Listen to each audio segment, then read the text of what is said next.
welcome to the show, ladies and gentlemen. Let's talk about we're gonna talk about the Xbox Developer Direct. That was a big deal. Dude, we got some new stuff that was shown, some new games that are coming out. We talked about, I think it was 2 weeks ago, where Xbox teased that they were going to be bringing back a new IP that is historically loved by Japan. We found out what it was. What was it?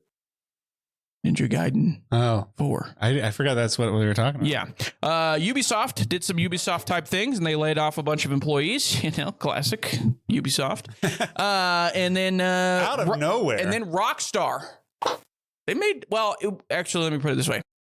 Somebody talking about Rockstar made some big news. Okay. Make some big news. We'll talk about that here in a little bit, and then we'll get into the releases and everything. Let's just get into the freaking episode. Welcome to Active Reload, episode 77.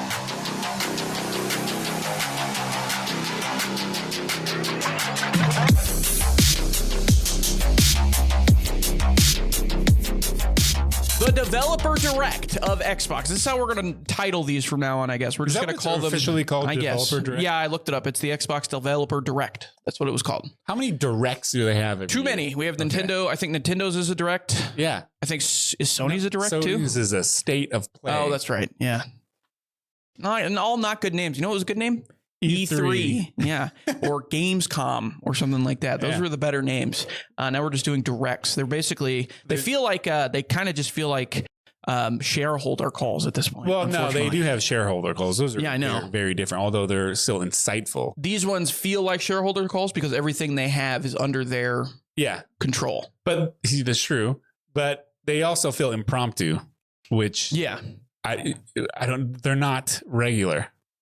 Yeah, I mean, true. They don't come out at a regular time of year. Right. It's kind of random times. Well, I think they do it quarterly is usually what they're trying to do. Randomly during the quarter. Right. Speaking of quarterly, I didn't put this down, but some other big news. Apparently, EA did not have a good first half of the year, or first quarter of the year, and they were down substantially in a couple of areas. Real quick, I sent you a text message where I found a unopened FIFA or not FIFA. EAFC is what it's called now. Yeah. FC 25. Brand new, unopened, at a secondhand store in the DVD/Blu-ray section for $1. $1 on PS5 too, not PS4. Yeah, the PS5 version. So that's kind of $70. That kind of shows you where EA FC is right now. That is also not doing well, apparently, according to what they have put out. Not selling well either. So EA, that's surprising. I know it's usually their biggest selling game. Yeah. Every single year, but apparently it's not doing very well. So yeah, well, at least they can always fall back on the great Battlefield sales. Well, and they also have, I mean, I didn't see what Madden was doing. I didn't see what else do they have? Oh, college football. College football was huge, but yeah, it was huge. Other than that, I don't know. More than Madden, actually. That's not that's not very surprising to me. Anyways, let's get into the real stuff, the goods. Yeah. Xbox, they did their Developer Direct. They showed off some cool stuff. The biggest one being, well, depending on who you ask, for me, for you, the biggest one was Doom: The Dark Ages. Okay. They showed some cool stuff. They had a release date. It's coming out May 15th, ladies and gentlemen. A mere 4 months and 15 days away, give or take, or whatever, however that math works. Yeah, that was actually really cool that they dropped a date that was way earlier than I thought. It's perfect. That's a perfect time for it. We're all going to be dying of heat, and it'll be perfect because we're going to be going to hell too. Doom: The Dark Ages. Awesome. You know what the first thing I took from that? What? First of all, I kind of knew what it was going to look like. I mean, they showed a lot of gameplay. They showed developer stuff. Looked awesome. Looked amazing, but you know what it did? Made you happy. Made you excited. Sounded amazing. Oh, yeah.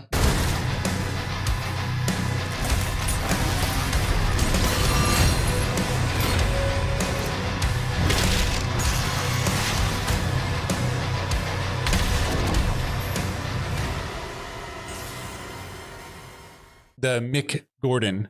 Not him anymore, though. The Mick Gordon replacement did a fine job. Yeah, I can't remember whose name it was. I apologize. We'll figure it out when we're playing it. But yeah, it sounded cool. Something that I found interesting, actually, May 15th, it is coming out. Xbox Series X, Series and Series S, PS5, PC. Releases day one on Game Pass. And unlike Indiana Jones, it will be available day one on PlayStation 5 as well. Cool. So they mixed that up a little bit for the Doom game. Same thing that happened with the other game that I was excited about, but we can keep talking about Doom. Yeah. What did you take away from? This one, from what I've seen, it feels like this one is going to be more melee combat. Because some of the stuff that they showed off 4 new weapons, shield saw, the spiked flail. Cool as hell, electric gauntlet, and a spiked mace. And I was like, oh, we're just going to do melee combat with a bunch of demons. This is awesome. It's perfect. And then we have mech combat. There's some flying stuff you're going to be able to do as well. It's just, these guys don't miss. And I'm saying that a little early, but I mean, it looks amazing. They don't miss. Even when they do miss, like the games are great. Like Rage, I thought Rage was cool. Even though what about Rage 2? Rage 2, they didn't do Rage 2, but really? Yeah, the other guys did. Yeah, that's right. Forgot them. But Rage 1 was underwhelming, but still awesome. Yeah. And then Doom 3 it came out right at Half-Life 2. And so people were everybody was trying to be Half-Life at that point. Yeah. But I still think that it's still one of my favorites. Probably my favorite Doom. This is one I always come back to. Maybe not. Maybe it's not the most playable. Doom 2016 is probably the best. I was going to say Doom 3 would be I think a much more well-received game if it wasn't titled Doom. Yeah. If it was not under the Doom umbrella. Yeah, if it wasn't, I don't know. It's still really good. I like Doom 1 and 2, of course. Doom 2's better, I think. I like Doom Nintendo 64, Doom 64, which was pretty much what a lot of people thought Doom 3 should have been. That's what a lot of like really big fans of Doom, they called Doom 3 Doom 64. Didn't they report that one they to did. the Xbox my boys at Night Dive. I hate that you say it, my boys. Yeah, they're and my then boys. You always forget the name, and I have to say it. I look at you because I want you to finish Night my Dive. sentence. That's what they're called. My boys. So yeah, it's Doom Dark Ages. They showed a lot of cool stuff. There's really not a lot that they're going to show me at this point that's going to make me feel uncomfortable about at this this point. I don't even want to see anymore. No, I'd like to hear more music. True. That's a good point. I like that the music is less industrial and more. I don't know, more like Amon drums and stuff, which is Norwegian. It's got to sound more medieval. Yeah, it's black metal. Yeah, it's gonna be cool. I'm incredibly excited for it. So yeah, that was shown. That was kind of the big thing in terms of what the show was mainly all about. But they had other stuff as well. Yeah, I want you skip this one. Well, you want to talk about South of Midnight? No, I do. Oh, okay. But I want to go into Ninja Gaiden because they started off with Ninja Gaiden 4, which was a huge stealth thing that two stealth things they dropped. Stealth drop, yeah. The trailer for Ninja Gaiden 4, which everybody thought was never going to happen. I was say one of the best kept secrets no kidding. In video games maybe ever, because we had no idea that this was happening. So Platinum Games and Team Ninja have teamed up at the request of Phil Spencer, by the way. Shout out Phil. Yeah, good job. I don't say good job to him a lot. Yeah, shut up, Big Phil. Good job. That was perfect. Makes sense. I think Team Ninja is really good, and I think Platinum is really good as well, but they released some bad games. But if they were teamed up with Team Ninja, it's going to be great. I thought the trailer was awesome. Very flashy. A little too flashy. And what do you mean by flashy? Describe what you're talking about. Like the cuts of the melee kills and everything. Too many quick cuts. Too many quick cuts. Yeah. It looks like a Bourne movie in there. Yeah. But it's still really good. And then after that, which was surprising, they were like, oh, and by the way, you can download right now Ninja Gaiden 2 Black, which is a remastered of Ninja Gaiden 2, which actually is not a remaster of Ninja Gaiden 2. Skip to blank in order to skip this part. It's actually a remaster of Ninja Gaiden 2 Sigma, which is the PlayStation 3 version, and also the re-release that came out a few years ago with Ninja Gaiden 1, 2, and 3 Sigma. Which means there's a lot of missing stuff from Ninja Gaiden 2, especially New Game Plus and stuff like that. So comments, if he's wrong about this, by the way, flame him only. I don't know anything about the series. I haven't played really Ninja Gaiden. Yeah, that's really good. Oh, I'm excited for this because I've been asking for an action game that isn't Souls-like. For God's sake, even Team Ninja has been doing Souls-like with Neo, and then that was the one I was thinking of. Was their recent one, and then Rise of the Ronin, which I really liked a lot, but it was more Ninja Gaiden combat, but it was open world, which was a really annoying. Neo was very, very positively received. Oh yeah, that's probably the second best, second most well received Team Ninja game. That isn't made by FromSoft. Yeah, what's the first one? No, FromSoft games. Okay. Like they make okay. So the best knockoff FromSoft game. I see what you're saying. Yeah, it was great. I think it also came out like right around when Sekiro came out too, which was weird. Yeah. Sekiro did Ninja Gaiden. Well, yeah, true. How FromSoft would do Ninja Gaiden. Yeah. Which was really good. It's just really, really hard. Yeah. Now, Ninja Gaiden 2, very, very hard. And so this remaster of it, the difficulty is not nearly as hard. Ramped up. The bosses are a lot easier, but you have to up the difficulty. I started playing normal because I remember part 2 is extremely hard. Mm-hmm. So I started at normal, then I got halfway through the game. I haven't stopped playing this game. And I noticed that the bosses were way too easy. So I ramped it up to Warrior, which is hard. And my gosh. They're hard. They're hard. Very hard. There's no hand holding after a little while. They're just like, all right, let's go. They're like, hey, do you want to keep doing it? Can you do this without stopping? Man, I want to see. It's funny because the more you talk about it, the more I'm like, man, and this could just be because I never played the Ninja Gaiden games. Yeah. But the more you talk about it, the more I'm like, man, I really want to play Sekiro. I know. And then you play Sekiro and you're like, this is just not for me. Yeah. But you would like Ninja Gaiden too. You just have to work the camera. The camera is not. Yeah. A lot of people were complaining because everybody was liking this trailer. Everybody. Yeah. It was very popular. They jumped in and started playing it, and people were like, the camera's really difficult to manage. Well, it's really not. You just have to get better at it. It's not like a Dark Souls game or any other action game where the enemies kind of wait for you to hit somebody. They are running around you constantly. So the camera is static and it zooms out. And then so people go off camera, back into camera. You also do it, but you have a button to kind of control the camera. It's not really the joystick. You can use the joystick to rotate the camera, but you don't want to do that. You just want to hit RB to like focus the camera behind. Oh, it's like the quick 180 degree button that they had in like Left 4 Dead or whatever. Yeah, sort of. It's more like the dumbest thing they've ever put into a video. It's more like a camera, like in a racing game where it just attaches to the back of the bumper type of thing. Right. Okay. You want to hit that periodically. I never do because I kind of understand how the game plays, but new people are having a hard time with it. I will say when I was watching this trailer, I think it was for Ninja Gaiden 4. It may have been I know the remaster. I can't remember which one it was for. No, it was a Ninja Gaiden 4 because it made me a little dizzy. I was watching it and I was like, man, there's a lot of high fidelity lights and stuff like that, and all the quick cuts and everything are making me sick. The camera will zoom in on you really fast when you do like a execution, which happens really fast. That would be really annoying, but it's not so bad when you're playing it because you're not controlling the character when he's doing that. Mm-hmm. It just happens quick. Yeah, I think that trailer kind of hurt. That part of it kind of hurt them a little bit because and it could have just been me, but I was like, I'm going to throw up if I keep watching it because it is just smash cut, smash cut, smash cut. If you play Ninja Gaiden 2 Black, the first level is very close quarters and it does get a little dizzying. It opens up a lot more, but yeah. Ninja Gaiden coming to VR. Can you imagine? No, don't do that in VR. Man, that would be terrible. So yeah, they also announced that it was coming in fall 2025. So this year is when they were expecting to release it. They also said, that's probably going to be my new most anticipated game. That makes sense. It was quoted as the director for Teen Ninja, whose name I can't remember off the top of my head. I'm sorry. And I didn't write it down. But he said that they were 70 to 80% done and they're basically in the polishing phase now for this game. So Ninja Gaiden 4? Yeah. Wow. That's what he said. So what a great kept secret. How I don't not get leaked. Maybe I wonder if maybe only Team Ninja and Platinum Games knew, and then Phil, because Phil was like, "Hey, can you just make this? Yeah. Can you just do this for us? Please, appreciate it." So yeah, that was a big reveal. That was and a lot of people liked it. A lot of people were excited about that.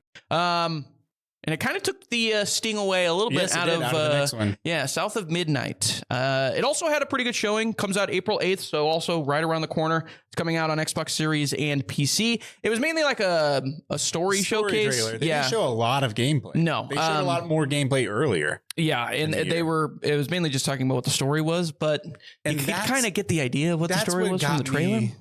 I was excited for this game, still am. It's just now I'm not so much.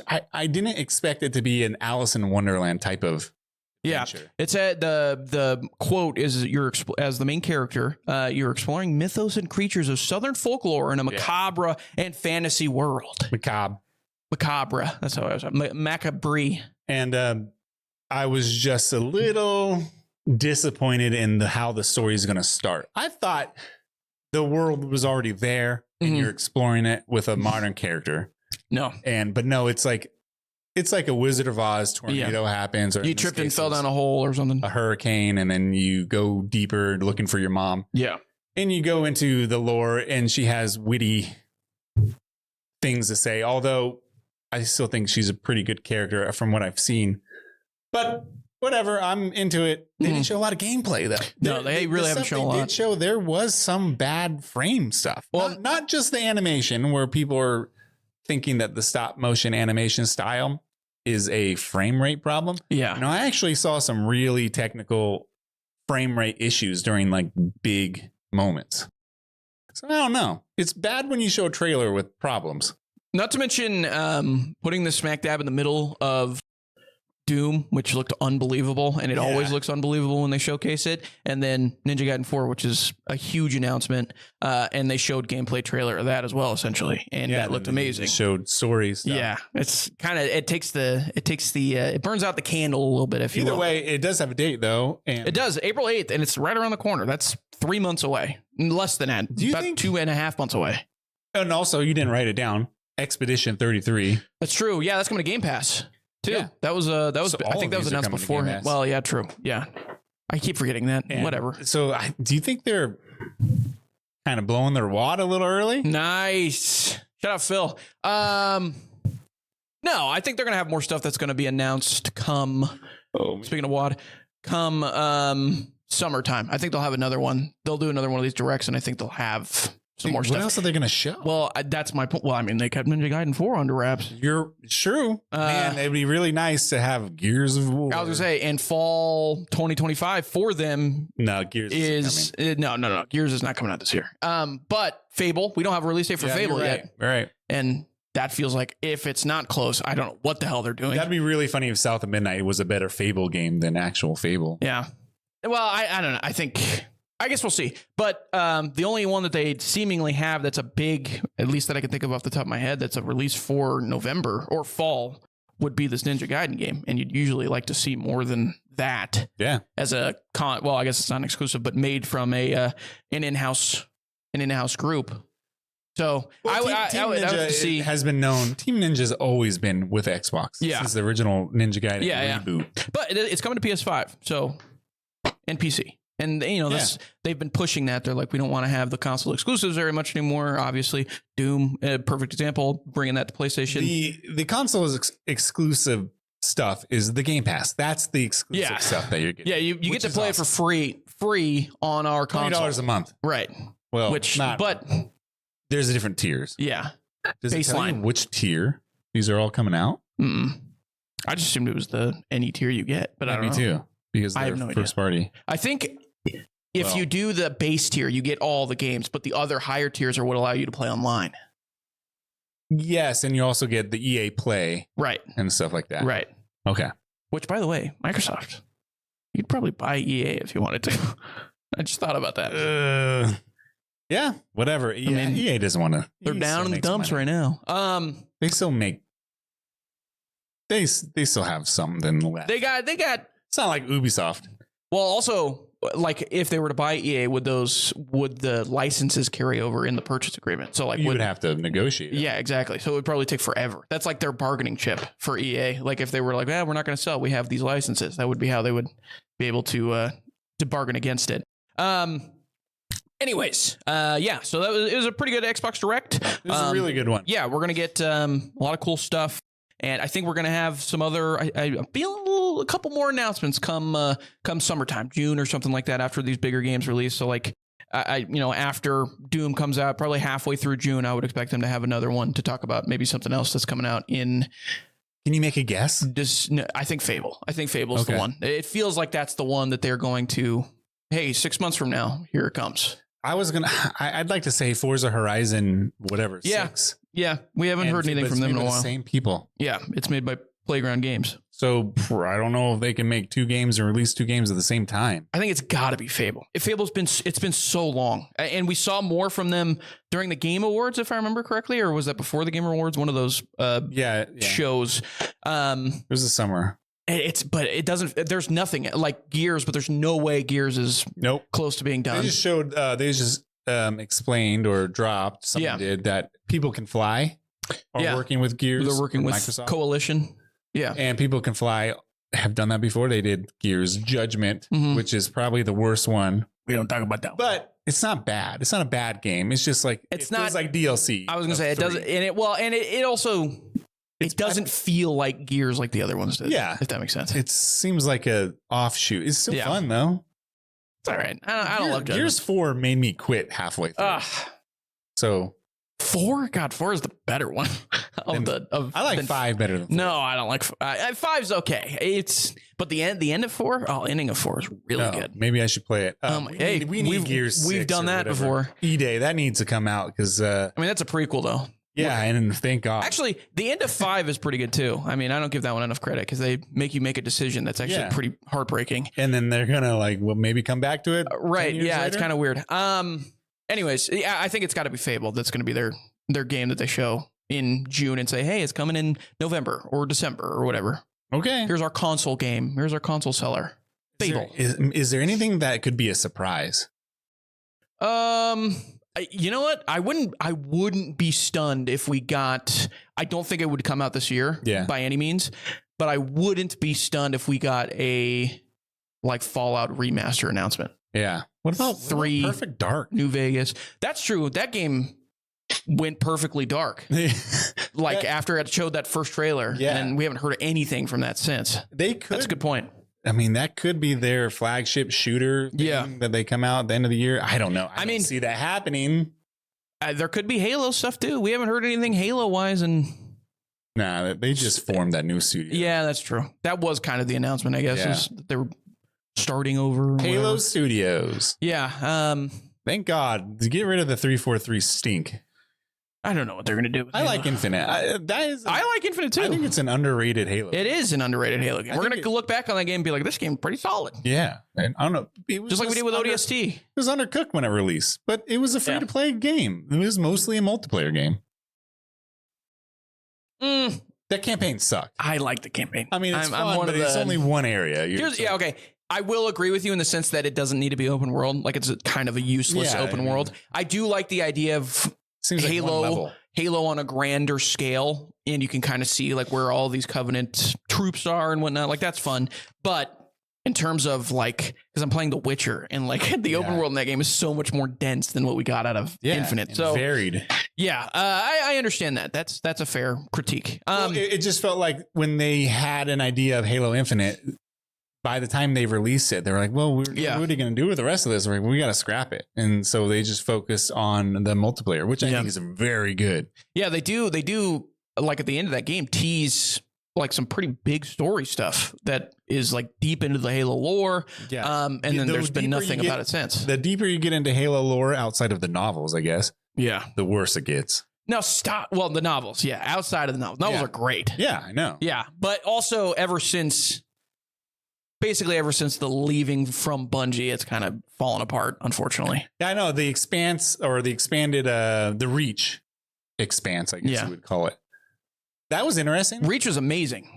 I mean, that's the best book, arguably, too. And then, but it's weird that it took them this long to come. What's that long. One dude, that other Spartan guy? We don't talk about Spartan Locke around here, even though that guy sucks. Well, even though, let me preface this by saying, Halo 5 Guardians might have the best intro cutscene, or might have the best cutscene. That is not. Might have the best cutscene at the very beginning of that game out of any of the Halo games. Oh my god! But the rest of it is terrible. It's awful. It's not very good. That intro when he's ruined Halo. What? Okay, that intro was terrible. Wait a minute, hold on. That intro was Power Rangers. Wait, which one are you talking about right now? When they're running down the hill, and shooting. So good. I know exactly which one you're talking about. That's so bad. It's so good. That's the second. That's when I was like, it's dead. Hold on a second. That's never been more book accurate Spartans than that moment. I want Halo accurate. The Halo accurate Spartans right there. Yeah, they're jumping out. The music is so good. You don't do that at all in the game. I wish you could. I wish you had that scene, but it was in first person and you're doing it in the game. I wish it was Master Chief jumping out, not Spartan Locke. It would have been better if it was Locke. If you were just playing in first person. If that was the intro. That would have been coul. You're absolutely correct on that. Imagine if Ghost of Tsushima, which has an amazing intro. Imagine if that wasn't you playing. You didn't get to play the whole thing. Yeah, I mean, that's fair. He ran through the castle himself. Yeah. I mean, yeah, okay, that's fair. But I mean, that cutscene is so good with the music and everything. I mean, if I was paid money at a movie theater with popcorn, maybe. There's a reason I want to play a game. There's a reason they made that the trailer because they were like, "This is the best part of our video game."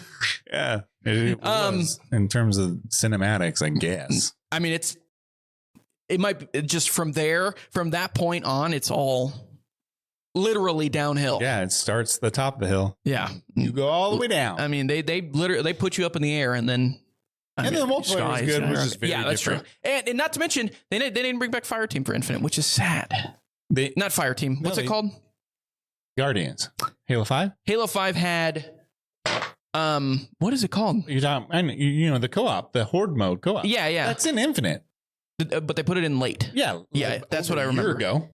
But my point is, like, for Halo, in any game, the most important time you have is the first 2 to 3 weeks. If you don't have everything, not everything, but like the stuff that you're going to be most confident about and is going to keep your group of players around, putting it in, 6 months later is not going to do anything. Nope. That's just a problem.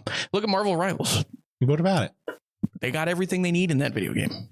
We just updated it with more characters. Fantastic Four, but it wasn't like in Marvel Rivals is a unique IP, obviously, but or its own IP, I guess. Yeah. So there wasn't anything before it to really preface it off of. But the fact that like Halo Reach was launching with the Forge mode out of the box. Yep. Is it Fireteam? Am I right about that? Is that what it's called? I think it's what it is. Something like that. Yeah. Out of the box, an incredible campaign and multiplayer out of the box, and then Infinite, co-op, and then Infinite comes out and it has 2 out of those 5 things. It has a campaign that's multiplayer. Forge was not out yet. Yeah, like that's just that's depressing.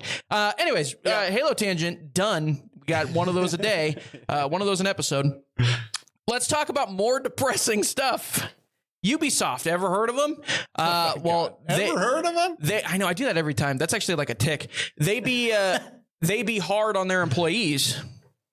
Their employees are hard on themselves, man. I said Ubisoft, they be hard on their employees. They fired 185 of them.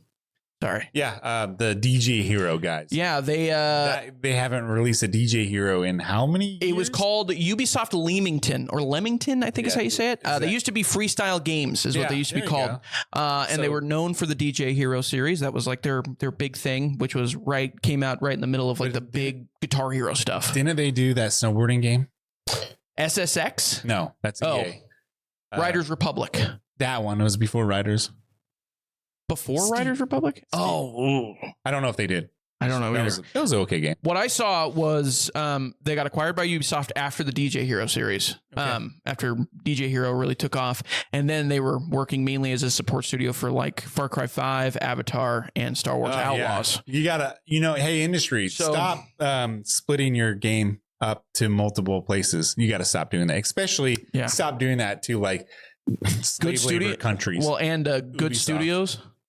You can't say that. Well, they did. They have. Yeah, I know. But a week or 2 weeks ago, you were like, Marvel Rivals is sick. I know. Built off of the backs of that. But there was something going on with Ubisoft where they, it's not like Ubisoft knew they were doing that. It's just when you hear Ubisoft talk about their morals and values, and then they accidentally have somebody running a cult where they're making them pray and stuff. Anytime I hear any of these companies talk about their morals and values, Thailand, it was Indonesia. There was plenty of Activision and Blizzard studio or people that were like, "Hey, this is our HR retreat that we have every single year." Yeah, I know. What's his name? Kotick. What's his first name? Bobby. Bobby Kotick is sticking his tick somewhere where it shouldn't belong. Welcome to the HR retreat. Here's a couch. Here's our morals. This is where we stand. Meanwhile, I mean, I don't believe any time they talk about that stuff, any of it. It's just BS.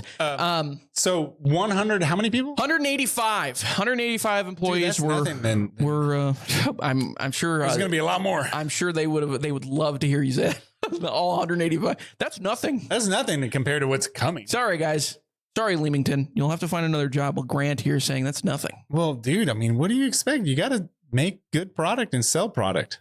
Yeah, but what if they for the riches? They probably employees they have, but like they probably weren't afforded that opportunity because they have 15,000 employees. Yeah. So this group gets bought out by Ubisoft because they're offered a crazy amount of money. Hire me and James for consulting. Absolutely not. I'll tell you how to make a good Tom Clancy game. No, because I'll say don't make a damn pirate game in the year 2025 where one has already perfected the art and then call it a quadruple A game. You idiots. Oh, that was bad, man. That was bad. You made Black Flag 15 years ago. Why are you doing this now? And now there's like rumblings of a remake. Or a remaster. I mean, Ubisoft is really... Dude. I don't get it. I mean, I don't know what you do.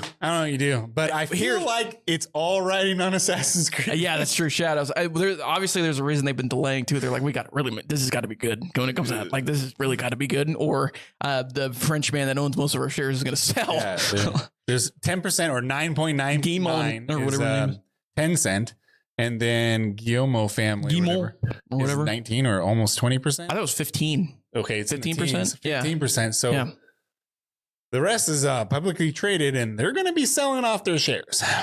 Or they'll sell them all to Tencent. Where's Tencent goodbye? And then Tencent, I hear rumors. These are all rumors, but it's apparently Tencent is wondering or is negotiating if they do take over these shares, they want more creative control. Right. At this point, do you give the CCP creative control over all your IP, or do you keep it going, keep digging a deeper hole? What do you do? They would give creative control to Tencent, and then Shadows would get an update, and all the Japanese samurai would look really underpowered and not very cool anymore. Yeah, they'd be. Look up Nanking. We can bring up all the World War II atrocities later. Anyways, let's move on. Ubisoft, we hope you figured out. We love Shadows should be cool. It's a different country, dude. Here's the thing. Now. Gameplay from Shadows looked pretty good. I'm pretty excited about Shadows. I won't lie to you. It looked pretty good. It did look pretty good. It's just I don't know. Here's the thing. I'll die on the hill. I love Assassin's Creed. That's the thing. It doesn't look... It looks like Assassin's Creed to and me. That's right up my alley. Yeah, love good. it. That guy likes it. Also, I don't. Not to mention, I will say the difference in the fact that they're changing the differences of play styles depending on the characters that you're playing as, I think is a cool idea that's new for them. That's a good idea. They have not done that literally ever, even though they've done changeable characters before in the past. I think that looks really cool. I think the art, like the everything looks beautiful. Like the game looks amazing. It's gorgeous. When the samurai guy, Yusuke, who has an awesome anime, by the way, old anime in the 90s. I didn't know that. Yeah. But the gameplay, they showed him sneaking around, and then it just looked like your really bad Assassin's Creed stealth style. Well, he's loud. I know. That's the thing. Maybe that's why it's so slow and boring, and the guy's standing there. No, you're supposed to get into big brawls with him, because if you get into like a group of 5 people against the girl whose name I can't remember, Naue, I think is how you say her name. Whatever. Like you'll get pieced up, just dropped. She's gonna be cool. This character. Both of them, I guess, are going to be compared to the ghosts of Sushi character. Yeah, and you better come correct. The dumbest discourse I've seen on the internet over the last 2 weeks is the comparisons to the comparisons to Tsushima. It's so annoying.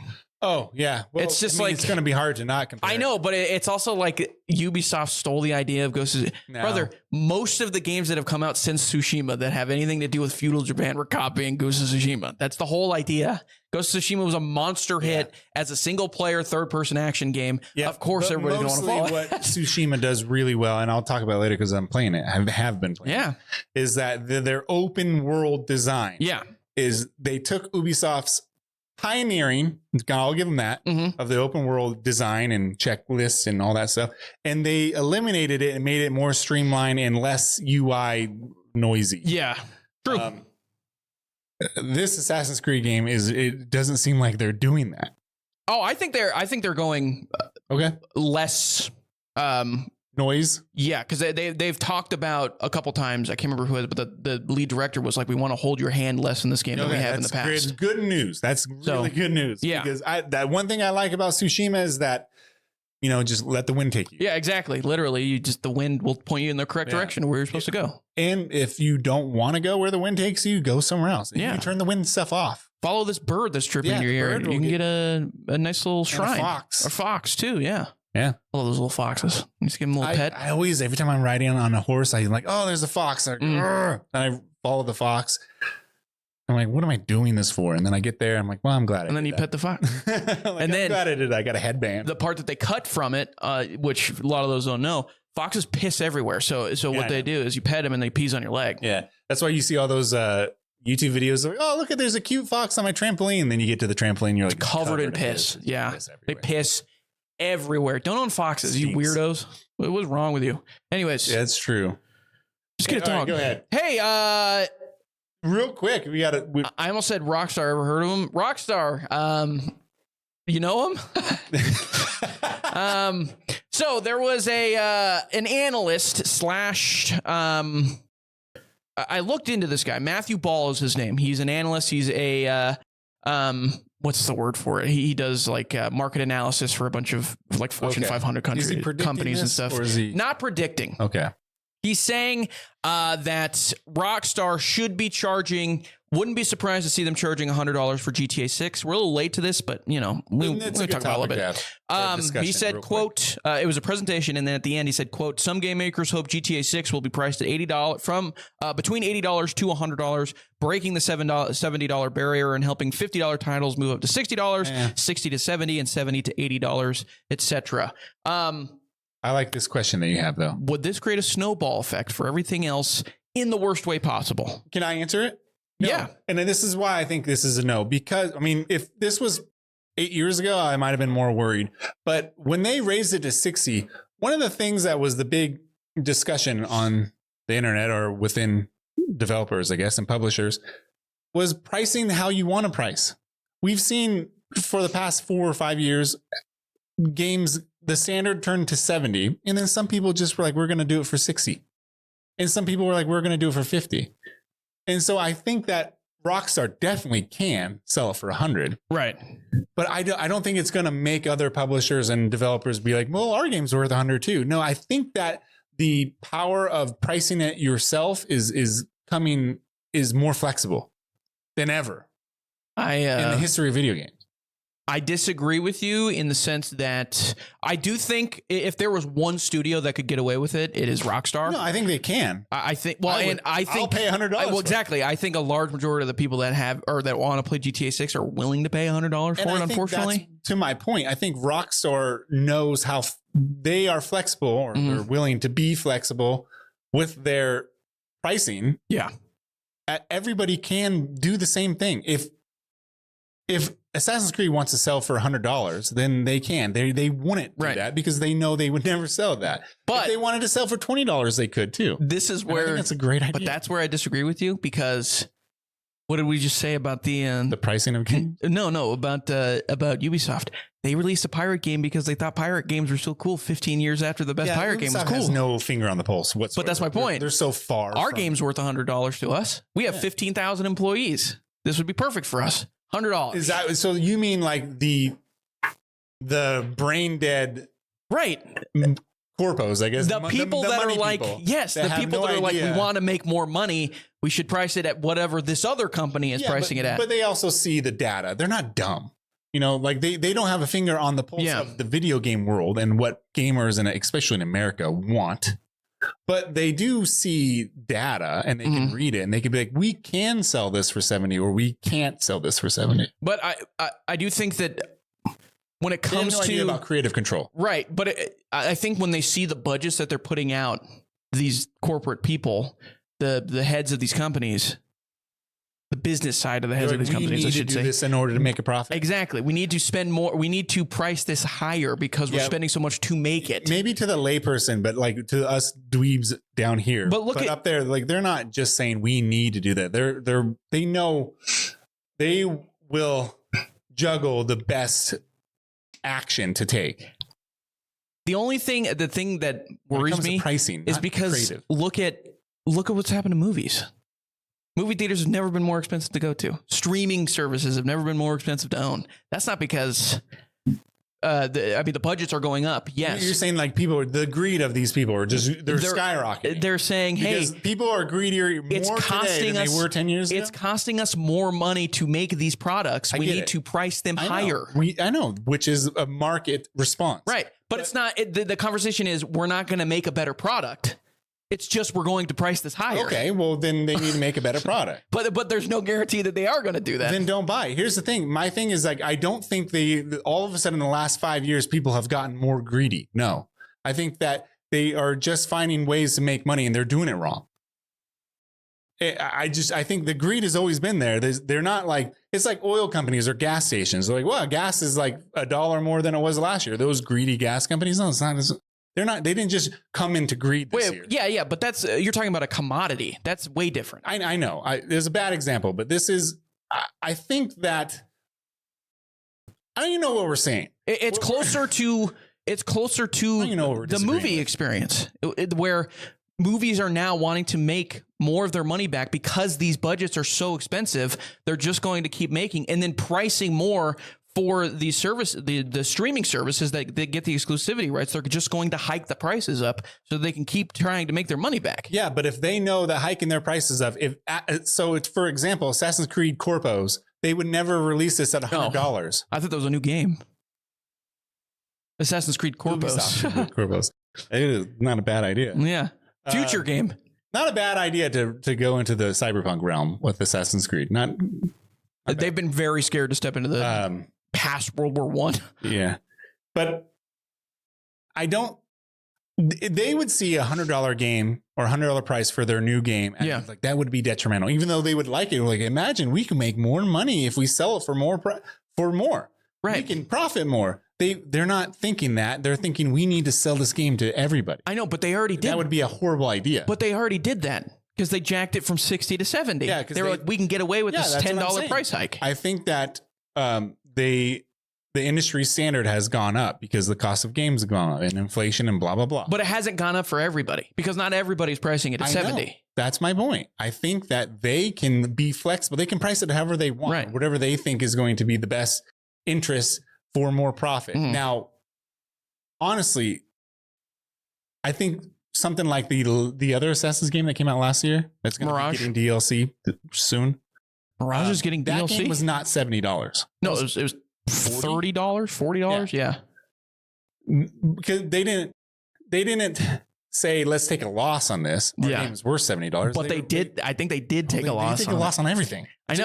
I know, but my point being, okay, this $40 version of the game didn't work.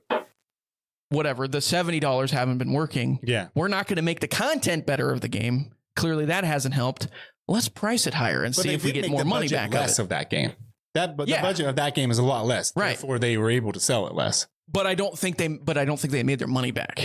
But that's the problem. I think they're seeing that and be like, how do we fix this part of it? So money from here to here, how do we get it better? Plus not the negative. I'll tell you right now, if you're not Rockstar levels and you want to sell your game for $100, you're going to fail unless you're an MMO type of game. You pay an entry fee. Yeah. Like at the new Final Fantasy MMO, it'll be Final Fantasy 14 port 50. Yeah.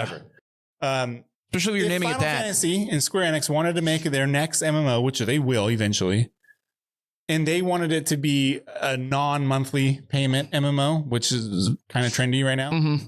They can do it for $100. I think the Final Fantasy, I think the likely culprits of this are going to be the sports people.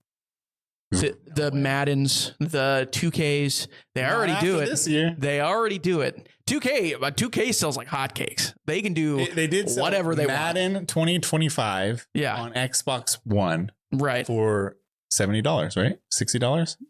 And it was not the Madden 25. Right.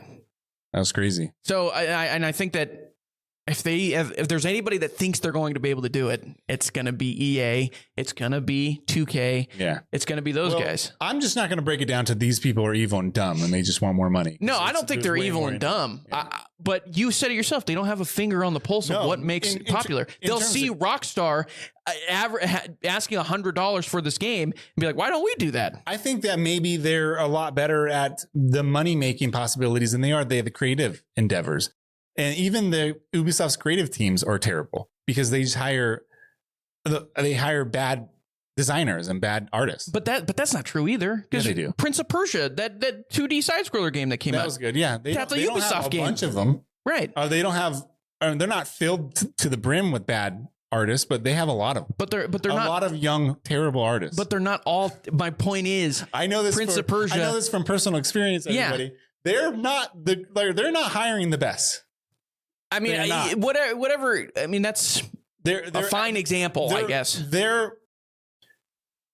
Let's see. Their entry level salary sounds really good, right? But they're hiring people who don't deserve it in the industry. Yeah, they don't. They need to work a little longer. That's what I'm saying.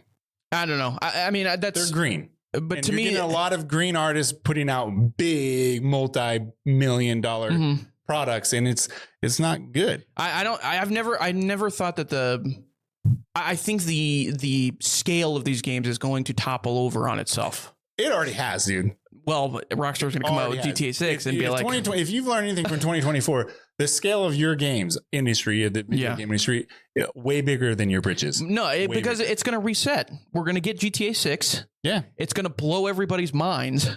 And everybody's going to try to have the standard of GTA 6. They're going to be like, how did they do that? Standard. Isn't that like GTA 5? Isn't the goal for all these to reach for the stars? Isn't that what they always do? The goal is to not have your employees fired. But the thing is, you want to lower the budget, sure, of a lot of these games, but there's no guarantee for any of these games that they're going to sell back to make that budget back anyways. No, it's a risk. Mirage is a perfect example. They lowered the budget, they lowered the scale of the game, and they still didn't make their money back. I just think you need to know what you have. You need to know that you have my game is worth $50, but you need to know that what you have, meaning what could sell in the industry of consumers. You need to know what consumers are willing to pay for your product. I know that Assassin's Creed people, I know that they know that their fans do not want to spend $100 on a new Assassin's Creed. I'm a perfect example. I'm not going to do that. I would not spend $100 for an Assassin's Creed game. It just would never happen. Okay. And plus, also juxtapose that, if they were to do that, to what Game Pass is doing. And it's like, I don't understand Game Pass is also an impossible standard. Yeah, I don't get the standards that we are trying to set. Like, it doesn't make any sense. Are we the streaming service or are we the $100 per game? I think right now in the industry, the standard is hostile takeover. Microsoft was like, we are going to take a loss because we can on Game Pass. I do not think that Game Pass is profitable. I don't think it is. But I know that that's their path to get people to buy their stuff. Well, but the thing is too, that even on like most recently, there was a report that came out that Series X consoles and Series S consoles are selling less than Xbox One consoles. It's crazy. No, they're selling less than what Xbox One had done 5 years into the lifespan. Oh, okay. Yeah. But which is still really bad. Yeah. And I guess they could kind of chop some of that up to COVID, I believe, because 2020 is when the Xbox Series X came out. So, and there was a bunch of shortage of stuff, obviously. So yeah, but a lot of people were spending money then. Yeah. I don't know. I just think Rockstar, they will be the only one that would be able to get away with it. But here's the other thing too, Rockstar, those shark card prices aren't coming down if they're paying $100. It's going to be $60 for $600 or $6 million in GTA money or whatever. I don't think GTA 6 Online is going to come out with the game. Do you think so? I don't think so. I think it'll come out 5-6 months later. Well, no, I think it'll be 2-3 weeks later because that's what they did. That's what they did for GTA 5. They did 2 to 3 weeks after, I think. But it was a disaster. I mean, nobody could get on. Red Dead Redemption 2, they didn't. Online came out. Yeah, later. but it's not an online game. Yeah, I was gonna say I think that was such a secondary idea for them when it came to Red Dead Redemption. But GTA, I mean, the GTA Online is their money maker. Like that's how they make their money. They've become a multi-billion-dollar corporation because of GTA Online. I just wish I had the hardware to run the game. Yeah, because my PS5 is not going to handle it. I'll run it. It'll be on Series X, but it'll be at 30 frames, and I'll be, you know what I'll do? I'll be like, man, this is slow. And then after 15 seconds, I'll be like, all right, let's play. It'll ruin first person mode for me. All right, we have to talk about the games releasing this week. Yeah, sorry. Let's move on. I knew that was going to be a good discussion. Yeah, I knew it was. I love video games. Games releasing this week. I put this one on here because it's got a really funny name and a good name. Tales of Iron 2, Whiskers of Winter comes out today, January 28th, which is when we're recording this. Comes out today. PS5, PS4, Xbox Series X, Xbox One, PC, and Switch. It's a 2D side-scroller, Souls-like. Man. Which I know he loves. It actually looks pretty cool. I think you'll like the art style. There's a bunch of them that very pretty that are coming out that are... I like 2D action games. Yeah. And even then, even they are going the Souls-like route. Come on. This is the second one in a series, so I think the first one... Gaiden is coming out with a new game this year, right? Which is side-scrolling. Yeah. Oh, wait. You remember the side-scrolling, the guys who make Blasphemous are doing the Ninja Gaiden game? We talked about it a few weeks ago. They showed it off the game. Well, so they showed something that was not Ninja Gaiden 4. They showed weird. Ninja Gaiden, like, old school. Man, Jeff Keighley can't win, man. He probably saw the Ninja Gaiden 4 announcement just 3 weeks after the announcement. After, oh, man. He's like, I even asked them. No, I'm sure he knew. Embark on a vast snow-ravaged kingdom in Tales of Iron 2, sequel to the critically acclaimed action RPG as Arlo, the kitty cat, heir to the Warden of the Wastes, great name for a location, adventure through harsh northern lands, home to giant beasts and raging bandits in an epic quest to overcome an ancient blood-starved evil. It looks pretty cool. It reminds me of... That's cool. I almost said Ori. Ori. An indie game on here, actually. I used to do that. It looks sick. I saw the name of it, and I was like, this is like a weird indie... pet game, and it's not. This is like a pretty cool side scroller 2D action game. Which check it out. There's been a couple of these though. Yeah, well, same style. Absolutely. Sniper Elite Resistance comes out the 30th of January. PS5, 4, Xbox Series X, Xbox One, and PC. Coworker that's really excited for this. It's like pretty much the only game he plays. Although, you think he'd like this?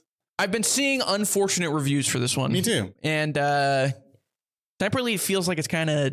It's dying. It's a dying. You gotta do something different. Yeah, they gotta do the. You know what they gotta do? They gotta do the Call of Duty thing. Sniper Elite 6 and it's Modern Warfare. Yeah, they got to jump out of that World War II setting. Yeah, they gotta move out. I get it. We're gonna use the same guy that voices Eskel in Witcher and in Cortez and Time Splitters. He's gonna be our voice actor. That's so funny. He's gonna pull up on a boat somewhere, and you're gonna start here and end here, and you're gonna kill a bunch of bad German guys. But that's the game. There's those like X-ray shots. Oh, there's nothing like them. They're really cool, but I mean, I've seen them 7,000 times. 10 years. Yeah, I saw them in Bliss League 2. You got to do something different. Yeah. Although I like the multiplayer of these games. Yeah, I mean, I guess we'll see. I always end up playing these just because they're kind of fun, brain dead, mindless, sniper fun. There's always a little bit of jank, the movement jank. Oh yeah, of course. I can't remember who makes these games. It's like the only game they make, isn't it? Or like one of the only games they make. It's not Bohemia, is it? No, it's something else. Like the Arma guys? Oh, I don't know. I almost want to call it like a Take it, something like that. No. Whatever. It's not. Who cares?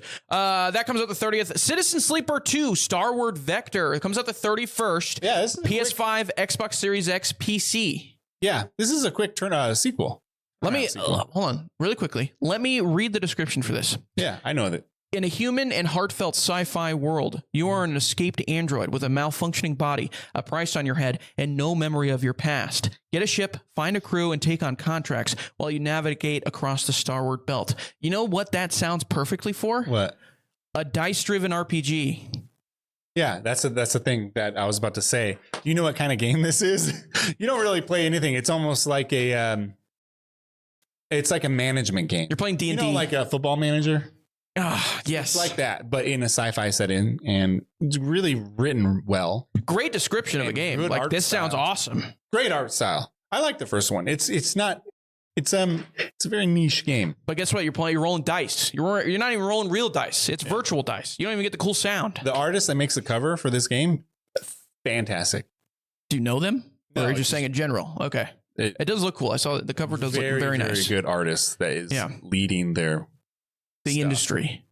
Not leading the industry. It's just his the production. No, not the production. What's it called? The promotional art. Oh, very good. Yeah. Weird name, I'll be honest with you. Citizen Sleeper 2, Starward Vector. The first time I played that, I think it was on Game Pass. I downloaded it and I only wanted to play it because of the cover of the game. Judge a book by its cover. Yeah. I mean, that's what I do. And I was like a little disappointed, but I gave it a try. And then I liked it. It was actually pretty cool. Mm-hmm. It's a game that you kind of want to play on your PC though, because you need to read it. Right? There's a lot of text. Yeah, it's a dice-driven RPG. Yeah, nothing like D&D on the TV. Hey, Baldur's Gate 3 is a that's D&D true. I mean, you're right. And through. You're right. It was one of the best-selling games last year. Year before, whatever. And last year probably. More power to you. At least that game. I mean, I get to you get to see blood and have a beautiful relationship with maybe a horned woman. Yep. In 2 ways. Spider-Man 2 comes to PC as well on January 30th. Not a new release, but that'll be interesting. We'll see pictures of naked Spider-Man at some point. I would I can't believe because it's what they do That's all on I care PC. about the mods in these games. Those weird gooners over there, they love to just mod it, stuff naked, and then make weird games out of it. Homer Simpson like flying through. Yeah, that's what they love to do. It's really odd. But yeah, that comes to PC on January 30th. So a lot of new people will be able to play that game. Pretty good game. Yeah, I like that. Third act, not great. Sony's games that are coming to PC are hit or miss when it comes to it working correctly. Yeah. Didn't God of War worked well. Yes. Horizon was not good. No, that was a disaster. And there was another one. Rise of Ronin was a PS5 exclusive, also coming to PC soon. Wasn't Tsushima? I thought Tsushima did not do. Did it come to PC? I can't remember. Maybe that was one. It was The Last of Us 2 did terrible. Oh, that's right. Yeah, maybe that's the one. Remember the sweat? Yeah. Or it was rain, but it was just like a glitch. Yeah. That great video of they show Joel sweating and he's just drenched. It looks like the scene from Airplane. So yeah, that's what's coming out. Let's move on to what we're playing. Yeah, what we're playing. What are you playing, James? Are you still playing that stupid Polish game? I'm playing that Witcher 3 video game. Seemingly I'm almost done with it. I'm at the very least into Act 3. And yeah, it's starting to pick up and then wind down and then pick up again. It's hard to tell when this game feels like it's actually ending, which is okay. I'm all right with it. I've experienced a lot of things, a lot of emotions in a good way. It's awesome. Music's great.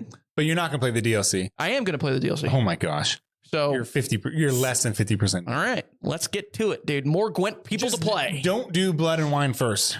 No, Hearts of Stone first. Okay. I know that. Hearts of Stone is good. Yeah. And shorter, a lot shorter. Okay. Yeah, I'm excited. I'm going to play.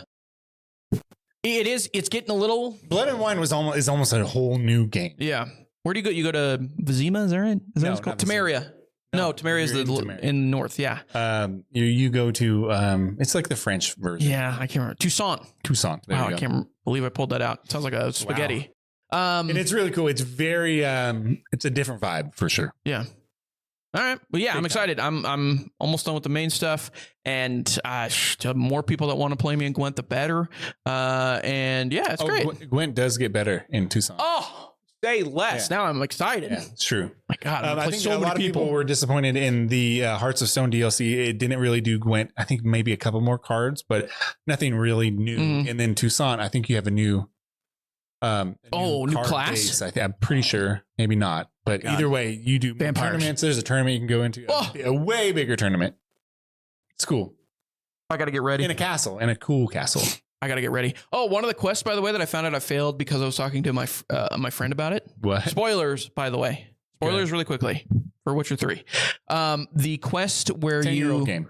Yeah, I mean, whatever. The quest where you have to find the person that threw like acid on Dandelion's girlfriend. Yeah. You know what I'm talking about? Yeah. I got the incorrect ending. I blew it. I absolutely blew it. What's the correct ending? So you go into, there's the scene where you're like investigating what's happening, how this all started. There's multiple victims and whatnot. And then you come upon the person seemingly in the situation about to do another one of these heinous acts in like a brothel. And he has like a poker that's heated up and he's about to like stab a woman with it. Yeah. And then you're immediately like, okay, this is the guy. I'm going to chop his head off. Bad dude. I killed him first. I mean, I immediately killed him. It wasn't even a contest. A quick counterattack, repeat X, hit Y once, and the guy's head was off. I mean, it was that simple. Not supposed to do that, I found out, because now there's papers flying all over Novigrad that say, hey, idiot, you got the wrong guy, essentially. And now I have to live with that every time I walk through Novigrad. I don't think you can continue it either. No, you can't. He's gone. He's gone. I know who it is now because I talked to my friend about it. It's the guy in spoilers. It's the guy in the morgue, who's like the underkin to the guy that you're working with in the morgue or whatever. There's almost a 1-to-1 mission in Skyrim when you go to Winterhold, where you have to. There's a guy you have to prevent somebody who's killing all these girls. And then you go to kill him, but you shouldn't kill him first. You should talk to him first. You have to talk to him, and then he's taking orders from somebody. But okay, here's the thing, CD Projekt Red. What am I supposed to think if I'm walking in on some guy in a brothel with a woman tied up and he's got this poker lit to 1,000,000,000 degrees and he's about to die? I mean, of course I'm going to kill the guy. I'm not going to talk to him. Yep. Whatever. I understand. Anyways, is that all you're playing? Yeah, Witcher's great. Dude, God, I love it. Dude. Awesome. 10 years late. Yeah, I was a little late to the party. He's talking about how the graphics aren't very good. Listen, dude's 10 years old. No, I didn't. Okay, the graphics aren't bad. The environment graphics are incredible. The sound design's great. Yeah, for the most part. Just a lot of the in-engine cutscene stuff is not good comparatively. Yeah, I know. Like there's other stuff that came out. Yeah, that's what I mean. There's other stuff that came out in 2015 that looks better than that game in engine wise. Dying Light is a good example. There's others as well that we look through that I can't think of off the top of my head, but it's just, but the environment's incredible. It's a beautiful game. Yeah, it's good. Anyways. I like that in The Witcher. There's not a lot of flat areas. It's cool. Oh, you know who doesn't like that? Roach. Because my God, if I try to run down a hill with him, he is hating it. He is yelling at me. Yeah. You know why? Hate you, Roach.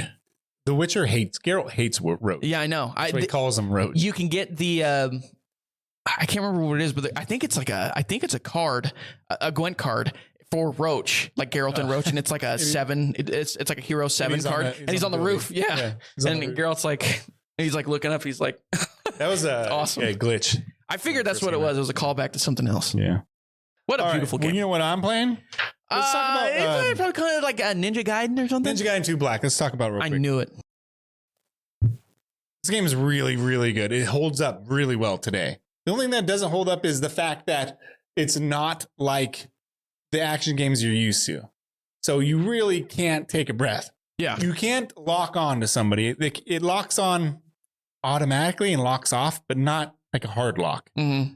A soft lock, some call it. It's not like Ghost of Tsushima, which soft locks and it works really well. Or you can do flawlessly. Or free vision, and that's the best. But it's so hectic. The fighting is so hectic that you can't stop. You can't take a breath. You can't hold block. If you hold block, you can block almost everything, but you can only do about 3 blocks before your guy gets staggered. Yeah.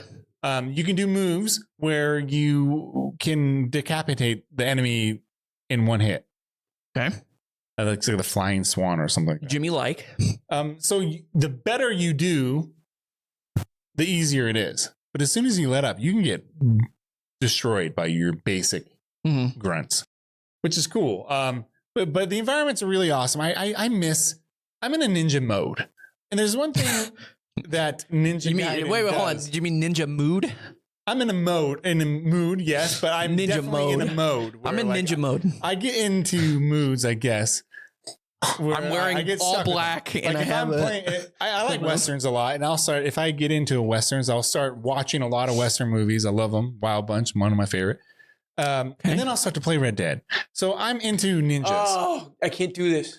And then I'm not going to say anything bad about Red Dead, but I'm into ninjas right now. You sound like an 8-year-old. I know. I'm back in the 80s, dude. 80s are back. I like cowboys. I like ninjas. When I was little, ninjas were everywhere, dude. Oh, I was a Teenage Mutant Ninja Turtle guy, dressed up as Michelangelo like 3 Halloweens in a row. That's your guy. That's your guy. I'm a Michelangelo guy. Yeah. Sorry, I'm a Raph guy. But so Ninja Gaiden does a really cool thing with their environment. It's in New York. It's in modern times, but sort of futuristic, but it's modern. But it has a hardcore Japanese vibe, like inside New York. Okay. I was gonna say there's got to be some sort of the buildings are designed like kind of like Tokyo. That map in Red Dead or in Rainbow Six Siege. Oh, okay. Yeah. I can't remember the name of it. But that's kind of the vibe, but gotcha. With darker ninja. They have to. By the way, they have to have a TMNT little Easter egg in there somewhere. It's got to be. Oh, I don't know. Got to be one. When you said, remember they announced it like a Japanese flavored game that's going to come back. A legendary Japanese IP is how they described it. It's funny. I don't know if it's a legendary Japanese IP. I know it's legendary here in America. Yeah. Well, Team Ninja is Japanese, no? No, definitely. Yeah. I think that's what they meant. Yeah. But I don't know. I just love the vibe of Ninja Gaiden. I'm back into it. It's fun. The new engine, it's an Unreal Engine 5. I hear it's not doing great on PC because some people's PCs are just with the new Unreal Engine. Right? I don't think it's very good. I think this might be the worst for PC users. This might be the worst engine that Unreal has ever released. That's really funny because it looks like Unreal Engine 5 is going to be killer for consoles. I know. It's going to look incredible. It does have a weird ghost scene effect on every single game on console, on my consoles that uses Unreal Engine. It has like a weird ghost scene. It's like motion blur, but even if motion blur is off. I know what you're talking about.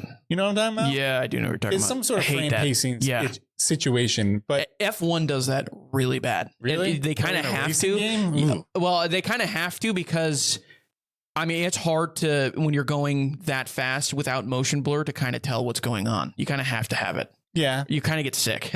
Okay. Well, I mean, it's fast. Get motion blur in real life, I guess. Yeah. Not the racers. They're perfect vision. Well, I mean, yeah. I mean, they're catching tennis balls at 125 miles an hour. So, I don't know. I like it. This game's hard. I boosted the difficulty, like I said earlier, but it's really hard. I'm about 75% done with it. I played all the way through. I love Momiji. I like that the Ninja Gaiden mythos is in all their games. Yeah. Dead or Alive. Oh, right. Not Rise of the Ronin. They have a multiverse. Stuff like that. But Ninja Gaiden and Dead or Alive, they share universes in school. James asked me, so can you go to... So what is it? The beach party? Beach volleyball? The beach volleyball does reside in the Ninja Gaiden universe. Awesome. What a weird place that's going on there. Weird world. So Mamaji, she has a spear, and when you go back to your spot, it's a lot of fun, man. The game is a lot of fun. Very, very gory. Did playing Ghosts, or I just ruined it. Did playing Ninja Gaiden 2 make you want to play Ghost of Tsushima? No, I was playing Ghost of Tsushima. That's the other game I'm playing. I was playing that before. I started playing that like 3 weeks ago. And we haven't recorded that. We haven't been on time so much. We don't talk about that. Satellite crash hit me, you know. But I was talking about Ghost of Tsushima. Man, I never finished that game. I know you think that's crazy, but I'm not a big open world guy. But I do like open world games. Hold on. How far did you get? Ghost of Tsushima is really good. I'm at I'm right before the second castle. So your longest playthrough, how far have you gotten? I'm further than ever. I continued from my last playthrough. Have you gotten to the winter area? No, like where the mountain is? There's snow, like there's snow on the ground. No. I'll never forget that part, that intro to that part. Okay. Because it is. I'm on the second. I'm like going to take out Castle Canada. Canada. Castle Canada. Maybe that's the first castle you take out. Either way, I've cleared out 75% of the map. And I'm about to go on to the next chapter. Okay. Yeah. I'm taking my time. The third section is in the one thing I really like about this game is the freedom of this game. Yeah. It does a really good job open world style design. They don't want you to hold their hand. They don't hold their hand. I love the combat, but I like the combat, but I don't love it. Love the combat. It's not very cinematic. Yes. And it's cool, but playing it over and over again, you're like, oh, I don't want to do this anymore. Oh, man. Like, I'd rather ride my horse than battle the same I want to kill so many Mongols, it's not even funny. In this game. I should preface that. Yeah, I'm like experimenting with all the armors and stuff. Yeah. I got the Gosuki armor. I was which is the stagger armor. Yep. So I'm so sick of switching styles depending on shield guy, spear guy. Oh, see, I like that.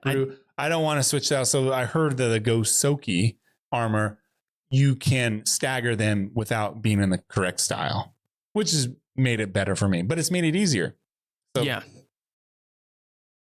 Hopefully I'll finish it. I love the story. Main character, what's his name? Beautiful.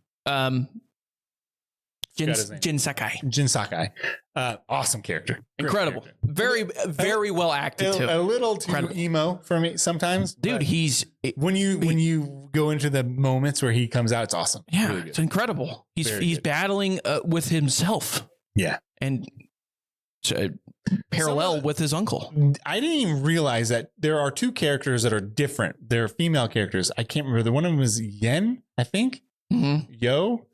And there's another one. They look Misaki and Yen or something. They look exactly like each other. They're not the same character. I was like, how is this character over here and over here at the same time? That's racist, my friend. And I remember I was like, no, they look exactly. No one looks exactly like each other in this game. But those two characters, I was like, well, it's funny that they're two different characters. They usually do that with costume design and how they would differentiate people. Like a lot of them, they'll like the one girl that saves you. She's always got a bandana on. Yeah. There's the one guy that has the bow. He's balding with a ponytail. Yeah. You know, one's got a mustache. Yeah. I mean, I also like the monk, the big guy. Oh yeah, he's cool. Yeah, he's awesome. Missions are cool, but man, I just want him to. Sometimes he's just got to sack up. Stop being a baby. He's a monk. I do like going back and clearing old areas out.